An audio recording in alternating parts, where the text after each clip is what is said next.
ഉൽക്കകൾ യഥാർത്ഥത്തിൽ എവിടെ നിന്നാണ് വരുന്നത്? ഭൂമിക്ക് മുൻപ്, മറ്റു ഗ്രഹങ്ങൾക്ക് പേരുകൾ ഉണ്ടാകുന്നതിനു മുൻപ് ബഹിരാകാശം പൊടിപടയങ്ങളാൽ നിറഞ്ഞു നിന്നിരുന്നു.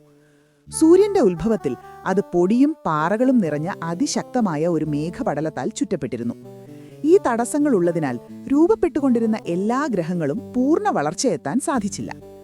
ചൊവ്വയ്ക്കും വ്യാഴത്തിനുമിടയിൽ ഒരു ഗ്രഹം രൂപപ്പെടാൻ ശ്രമിച്ചെങ്കിലും വ്യാഴത്തിന്റെ അതിശക്തമായ ഗുരുത്വാകർഷണം അതിനെ തകർത്തെറിഞ്ഞുകൊണ്ടേയിരുന്നു. അതിന്റെ അവശിഷ്ടങ്ങൾ ഒരു ഉൽക്കകളുടെ മേഖല, ആസ്റ്ററോയിഡ് ബെൽറ്റ് ആയി മാറി.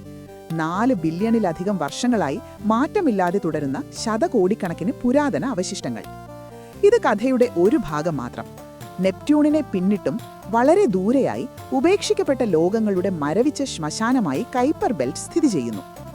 ചില ഉൽക്കങ്ങളും വാൽനക്ഷത്രങ്ങളും സൗരയുദ്ധത്തിന്റെ അറ്റത്തു നിന്നും മഞ്ഞും പ്രപഞ്ച വസ്തുക്കളുമായി ഉള്ളിലേക്ക് തെറിച്ചു വരാറുണ്ട്. അതുപോലെ തന്നെ ചില അന്യരും. 2017 ഓമുവാമുവ പ്രത്യക്ഷപ്പെട്ടു. അതിന് നമ്മുടെ സൂര്യനായോ സൗരയൂഥമായോ യാതൊരു ബന്ധവും ഉണ്ടായിരുന്നില്ല. ഓമുവാമുവ, 3I അറ്റ്ലസ് എന്നിവ അന്തർനക്ഷത്ര ഉൽക്കകളാണ്, ഇന്റർസ്റ്റെല്ലാർ ആസ്റ്ററോയിഡ്സ് ആണ്. മറ്റു നക്ഷത്രങ്ങൾക്ക് ചുറ്റും ജനിച്ച് താരാഗഥത്തിലൂടെ അലഞ്ഞു നടന്ന് ഒടുവിൽ നമ്മുടെ ആകാശത്തിലൂടെ കുറഞ്ഞ സമയത്തേക്ക് കടന്നുപോകുന്ന പ്രപഞ്ച സഞ്ചാരികളാണിവർ.